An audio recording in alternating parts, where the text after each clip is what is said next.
আমি এমন একটি দেশে আছি যেখানে গত ৪০০ বছর ধরে গণতন্ত্র প্র্যাকটিস হচ্ছে। আমরা গণতান্ত্রিক দেশ, উন্নত দেশ, মানুষের গণতান্ত্রিক অধিকারের দেশ বললে ১ম এই ব্রিটেনের কথা চোখের সামনে ভেসে ওঠে।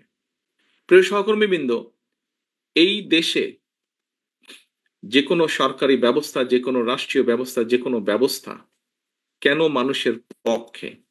তার একটি মূল কারণ হচ্ছে এই দেশের মানুষের ভোটের অধিকার প্রতিষ্ঠিত রেখেছে তারা। যেকোনোভাবেই হোক সেটিকে প্রতিষ্ঠিত রেখেছে। অর্থাৎ মানুষকে কথা বলতে দিতে হবে, মানুষকে তার ভোট দিতে হবে। এর বাইরে কোনো কথা নাই। এবং তার জন্য একটি জবাবদিহিতা তৈরি হয়েছে, আস্তে, আস্তে জবাবদিহিতা তৈরি হয়েছে। সেই জবাবদিহিতা প্রত্যেকটি ক্ষেত্রে, রাষ্ট্র এবং সরকারের প্রতিটি ক্ষেত্রে এই জবাবদিহিতা তৈরি করতে পেরেছে তারা। এবং সেজন্যই এখানে মানুষ নিরাপদ থাকে। এখানে মানুষ রাষ্ট্রকে, সরকারকে ভয় পায় না, বরং সরকার মানুষকে ভয় পায়। এবং সেই জন্য সরকার প্রতিনিয়ত সচেতন থাকে কিভাবে দেশের মানুষকে ভালো রাখা সম্ভব হয়। কাজেই আমরা মনে করি, আমি দৃঢ়ভাবে বিশ্বাস করি, যে কোনো মূল্যে গতকাল জিয়াউর রহমান ফাউন্ডেশনের অনুষ্ঠানে একজন আহ, একজন তরুণের প্রশ্নের জবাবে আমি একটি উত্তর দিয়েছিলাম। প্রশ্নটি করেছিল আরেকজনকে, বাট উনি বলার পরে আমি অ্যাড করেছিলাম আমার মনের কথাটি। সেটি হচ্ছে, বাংলাদেশে আমরা অনেকগুলো রাজনৈতিক দল আছি। বিভিন্ন রাজনৈতিক দলের বিভিন্ন মতবাদ আছে, বিভিন্ন আদর্শ আছে, থাকতে পারে, থাকাটাই স্বাভাবিক, থাকাটাও উচিত।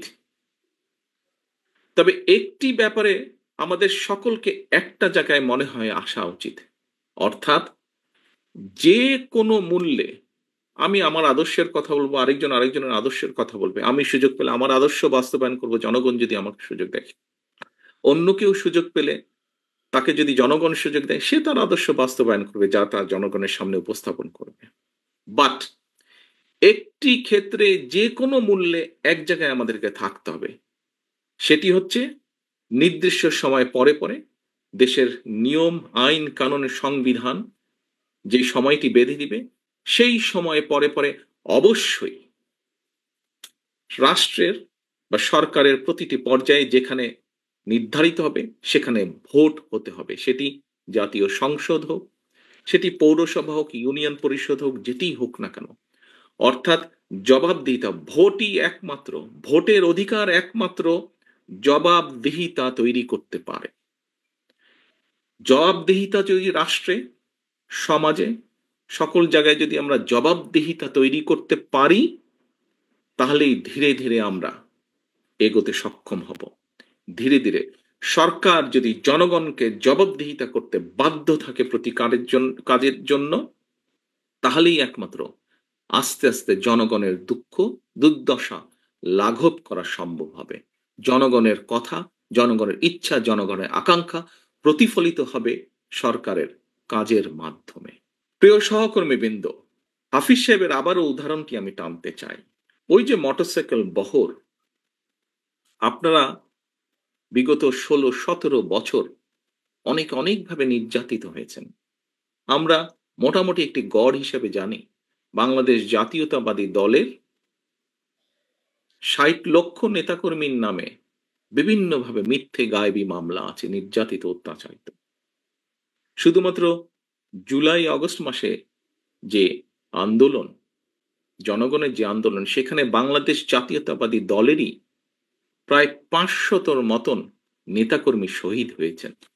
বহু হাজার, শত হাজারের মতন নেতাকর্মী বিভিন্নভাবে জখম হয়েছেন। আমরা কি এতগুলো বাংলাদেশ জাতীয়তাবাদী দলের নেতাকর্মীরা যারা অত্যাচার, নির্যাতন সহ্য করেছে, এই যে ৬০ লক্ষ মানুষ বা তারও বেশি সংখ্যক মানুষ, আমরা কি ওই মোটরসাইকেল বহরের যারা, তাদেরকে সুবিধা দেওয়ার জন্য এই অত্যাচার, নির্যাতন সহ্য করেছি? অবশ্যই নয়, অবশ্যই নয়। সহকর্মীবৃন্দ, মানুষ হিসাবে আমরা বিভ্রান্ত হয়তো হতেই পারি, কিন্তু যে পরিস্থিতির ভিতর দিয়ে আজকে এই মুহূর্তে আমরা যেখানে এসে দাঁড়িয়েছি, সহকর্মীবৃন্দ, আমি বিনীত হাতে আপনাদের কাছে করজোড়ে অনুরোধ করব, এই ঘর বা এই ঘরের বাইরে নয়, সমগ্র বাংলাদেশে শহীদ রাষ্ট্রপতি জিয়াউর রহমান এবং দেশনেত্রী বেগম খালেদা জিয়ার যত সৈনিক, যত কর্মী আছেন, আপনাদের কাছে বিনীতভাবে অনুরোধ করব, দয়া করে আপনারা ওই মোটরসাইকেল আলাদেরকে ভিড় করতে দেবেন না। দয়া করে আপনারা নিজেদের প্রত্যেককে, দয়া করে আপনারা শহীদ রাষ্ট্রপতি জিয়াউর রহমানের জানাজার চিত্রটা মনে করবেন এবং দয়া করে আপনারা বিভ্রান্ত হয়ে কোনো কাজ, বিভ্রান্তিকর কোনো কাজ করা থেকে বিরত থাকেন।